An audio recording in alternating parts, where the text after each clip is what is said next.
Hey there folks, Kozzi here for Pick 1 Pack 1, continuing our playthrough on a budget of Jekk's Bounty. And as you'll notice, a little bit of time has passed. Patch 1.18 is up, and with it there have been a few changes in the Eternal World, most notably of which for our budget series has been the downgrade of Crownwatch Paladin, reducing its health from 2 to 1.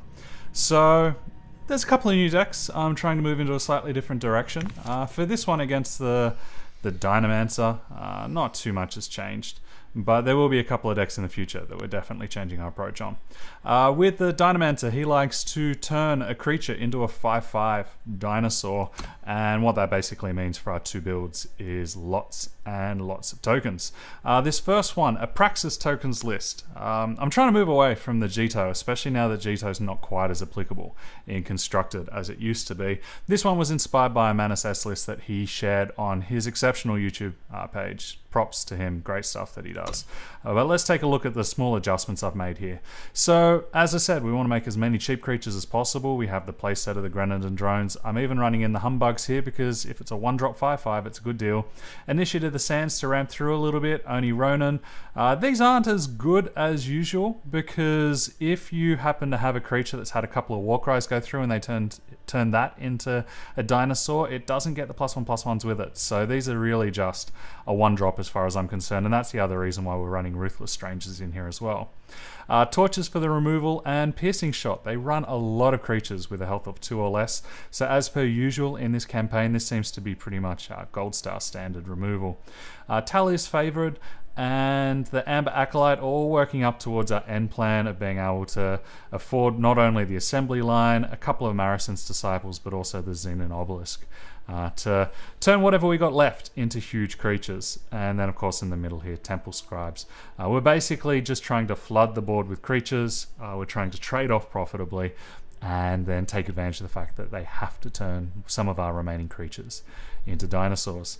As far as the rares, we're only looking at a couple up the top here. Xenan Obelisk, we're looking at a playset, and Marisen's Disciple. And to be honest, neither of these are essential at all. You could put in a whole bunch of other things to replace them, but you're never going to be upset having a playset of the Obelisks. And indeed, Disciple plays a regular role in a couple of the top decks still, such as Shimmer Packs. So I don't feel too uncomfortable having those as our rare representatives. However, if Praxis is not your choice, then perhaps we can look at this Jitoless Jito deck. You can see that I've just copied it over.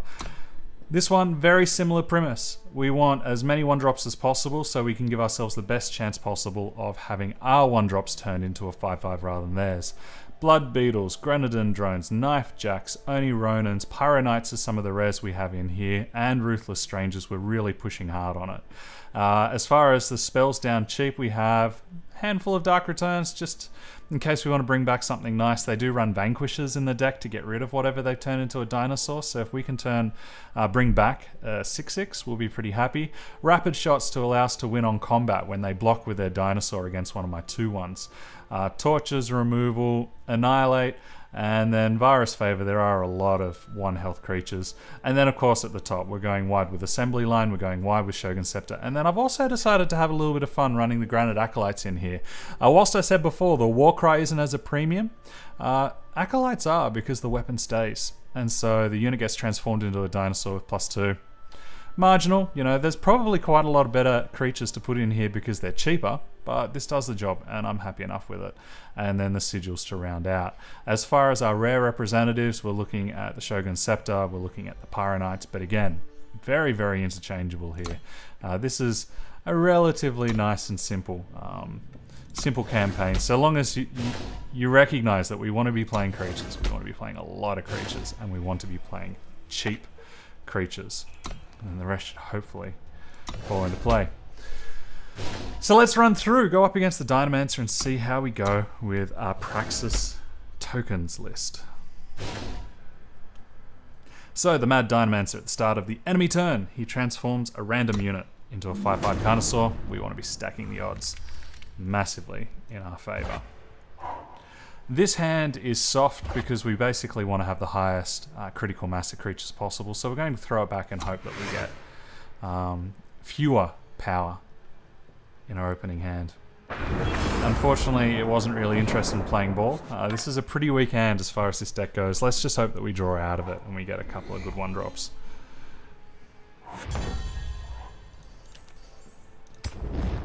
Now that Grenadin drone was an exceptional draw for us. So yeah, even though with the Dinomancer's thing it says at the beginning of its opponent's turn, from what I've noticed it always seems to do it at the beginning of its turn, so...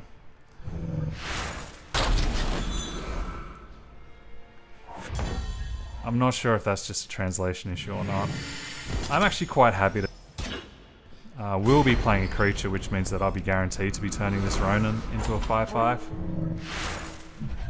I'm not interested in giving them a 33% chance. And here's some of this removal that I was talking about being prevalent. Now this is where we're going to have a slightly risky turn because we just don't have anything to follow up with.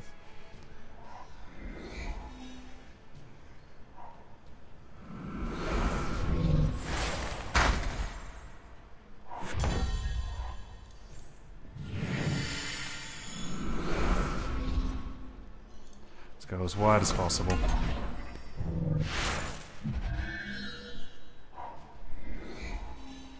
So we're a little bit unlucky there. They only had a 1/3 chance. And this is going to cause a problem soon, but we can afford to take it once or twice because if we draw any cheap 1-drops, we'll be able to put them on chump block duty pretty comfortably.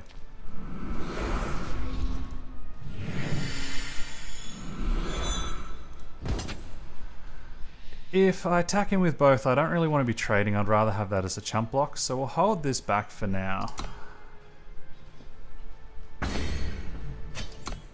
And they had... Wow, they've done very well on their good fortune. We can afford to take another 7 once more.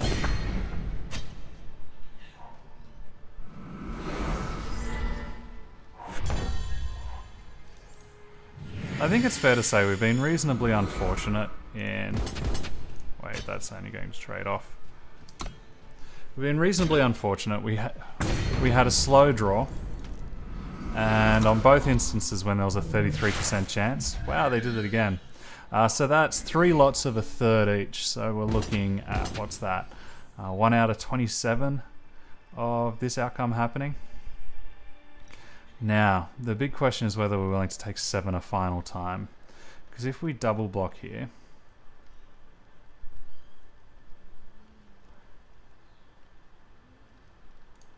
yeah, it's risky, but I want to play to win rather than just to hold on here.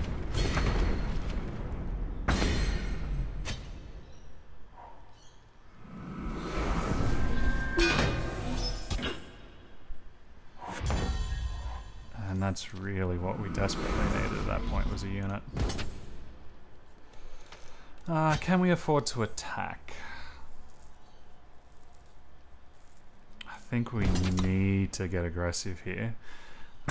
If we keep drawing poorly like we have so far, we'll be in some serious strife. And this is where, fortunately for us, our 5/5s are going to be bigger than their 5/5s now, because we have Obelisks, which, granted, were pretty rubbish draws for quite a while, although this makes them feel quite nice.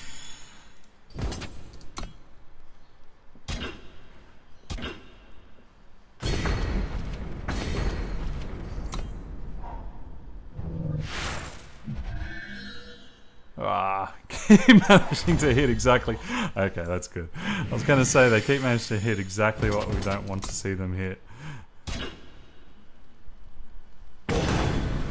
And even though that was quite a sketchy opening hand, it looks as though we've held on just long enough. We can take advantage of these obelisks and we can thunder home with whatever combat trick or piece of removal they've got in their hand. I'm not sure what they'd be holding on to from the list that I've seen from them so far. So yeah, gotta admit, after being a little bit arrogant of this being a relatively simple level, so long as you run the token strategy, I got nervous with my terribly bad hand. Let's see how we go with the Stone Scar equivalent. So there's the Praxis, this is the Stone Scar.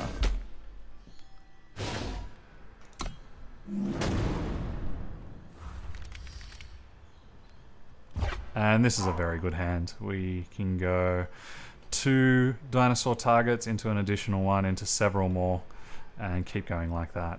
I feel exceptionally confident with a hand like this.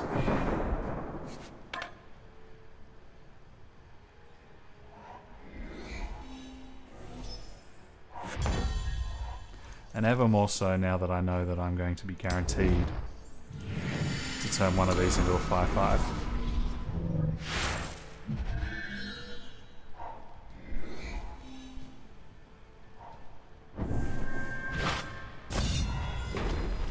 That's perfectly fine by me.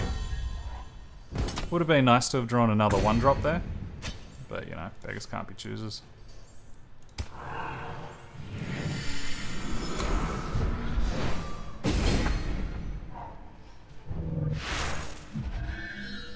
Had a 50-50 chance of getting the extra point of damage in. Wow. So what could they have in a hand that hasn't played creatures? That's part of our answer.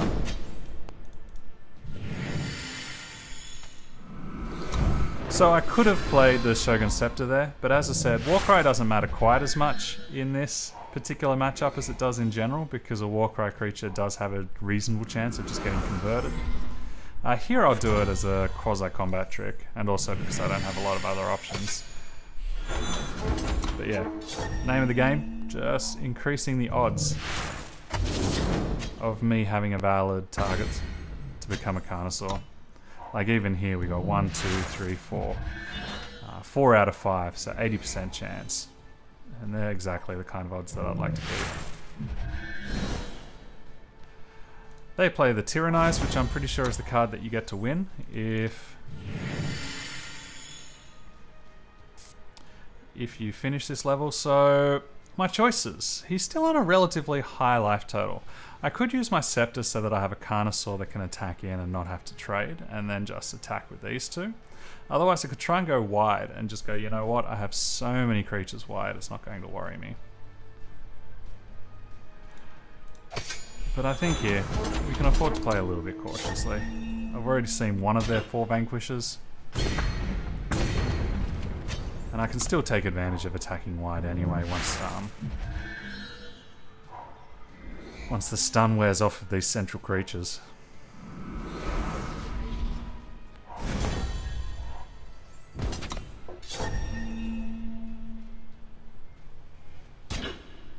And there you have it, folks. The Dinomancer doesn't live very long at all once you manage to get 1 or 2 Carnosaurs up against him.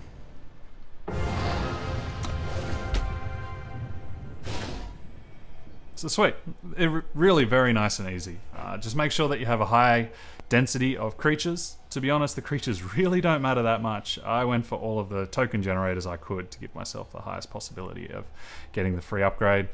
And keep your spell count relatively low. That way you make sure that you have the creatures in your hand, and you'll be fine with that particular level. I look forward to seeing you for the next one when we take on the Grenadin Revolt, which was, I think, one of my favourite of the levels. It's really quite a lot of fun. I've been Kozzi, running through the Mad Dinomancer for Pick 1 Pack 1. Thanks as always for spending some time with me, and I look forward to seeing you guys in the next video. Have a good one.